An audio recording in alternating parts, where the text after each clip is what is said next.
ఓం సాయిరామ్. జై శ్రీరామ్.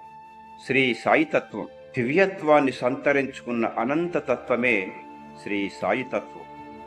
శాశ్వతము అశాశ్వతముల అద్భుత సమ్మేళనమే శ్రీ సాయి రూపం. శ్రీ సాయి అశాశ్వతమైన దేహం ప్రస్తుతం మన ఎదుట లేకున్నా శ్రీ సాయి అనే శాశ్వతమైన సాయితత్వం విశ్వములోని సమస్తములోనూ అంతర్లీనమై ఉంది. శ్రీ సాయి సంసారాన్ని జయించారు. శ్రీ సాయి సారములో సారాంశము వంటివారు. శ్రీ సాయి నశించే వస్తువులపై ఆసక్తి లేనివారు. శ్రీ సాయి ద్వంద్వాతీతులు. శ్రీ సాయి మోములో శాంతి భూషణమై మౌనం అలంకారమై వెలుగొందుతాయి. శ్రీ సాయి అంతరంగం అద్దమంత స్వచ్ఛమైనది. శ్రీ సాయి జ్ఞానమూర్తి, అందరికీ జ్ఞానాన్ని పంచారు. శ్రీ సాయి యోగులకు అలంకారం వంటివారు. శ్రీ సాయి వీద ధనిక తారతమ్యాలు లేవు.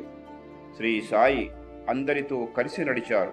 పిల్లలతో గోరీలు ఆడేవారు, పాడేవారు. శ్రీ సాయి అంతరంగం సముద్రమంత లోతైనది. శ్రీ సాయి ప్రపంచమంతా నిద్రలో ఉంటే మేల్కొని ఉండేవారు.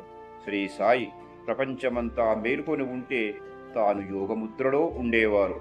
శ్రీ సాయి పెదాలు ఎల్లప్పుడూ అల్లా మాలిక్ అని పలుకుతుండేవి. శ్రీ సాయి మాటలు భావగర్భితం, అర్థపూర్ణం. శ్రీ సాయి నిత్యం ఆత్మధ్యానంలో మునిగి ఉండేవారు. శ్రీ సాయి సిద్ధపురుషుడైనప్పటికీ సాధకునిలా నటించారు. శ్రీ సాయి అందరినీ భక్తి సాధన మార్గంలో నడిపించిన అద్భుత మూర్తి. శ్రీ సాయి సచ్చిదానంద స్వరూపుడు. శ్రీ సాయి నివాసం కావడం వల్లే షిరిడీకి అంత శోభ.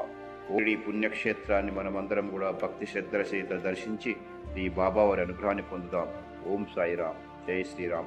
మరిన్ని మంచి వీడియోలతో మీ శరత్ కుమారాచార్య.